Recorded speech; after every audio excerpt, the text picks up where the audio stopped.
Après une version 2015 très convaincante, Samsung revient avec un nouveau Galaxy A3, un smartphone milieu de gamme qui mise beaucoup sur sa performance, mais surtout sur son design.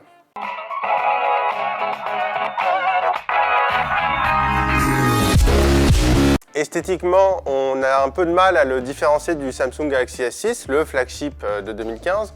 Donc évidemment, c'est très joli à prendre en main. On a du verre, du métal, avec en prime un écran HD 4,7 pouces. On a vraiment une belle sensation de haut de gamme pour un appareil qui vaut 300 € seulement environ. C'est très agréable. Visuellement, l'écran AMOLED fait que le taux de contraste est infini avec une bonne luminosité. Donc il n'y aura aucun souci, vous pourrez utiliser l'appareil avec plein de soleil, ça passera toujours très bien, vous aurez toujours de belles images et de belles couleurs. Au niveau du logiciel, la surcouche est basée sur Android 5.1 Lollipop. On aurait aimé avoir du Marshmallow directement, malheureusement Samsung a voulu réserver l'exclusivité à son Galaxy S7. Cependant, on devrait avoir une mise à jour vers Marshmallow, vers la dernière version d'Android, assez rapidement. Alors ce Samsung Galaxy A3 n'est pas forcément une bête de puissance, sauf qu'il est très bien optimisé, il y a un écran HD, pour du 4,7 pouces c'est suffisant. Du coup pour les jeux vidéo c'est réactif, on a un bon taux d'images par seconde, les benchmarks sont vraiment bons, ils sont largement supérieurs à ceux de la version de l'année dernière qui était pourtant pas mal. Et donc au final on a un appareil très réactif. Écran 4,7 pouces oblige, on ne regardera peut-être pas des films pendant des heures. Par contre, pour du jeu vidéo, évidemment pour le multitâche ou les applications du quotidien, c'est très bien.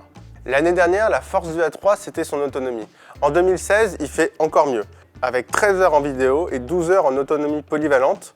Pour info, l'année dernière, c'était 8 heures et c'était déjà pas mal. Donc ça vous laisse imaginer la qualité de ce smartphone au niveau de l'autonomie et au niveau de sa batterie.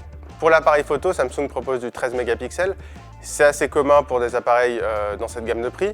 Par contre, on n'a pas de stabilisateur optique, contrairement au A5, évidemment, il y a une petite différence de prix, donc ça s'explique. Cependant, pour un appareil à 300 €, la photo est très bonne, surtout la vidéo en 1080p et donc en Full HD offre aussi un très bon rendu avec quelques saccades, mais rien de très grave.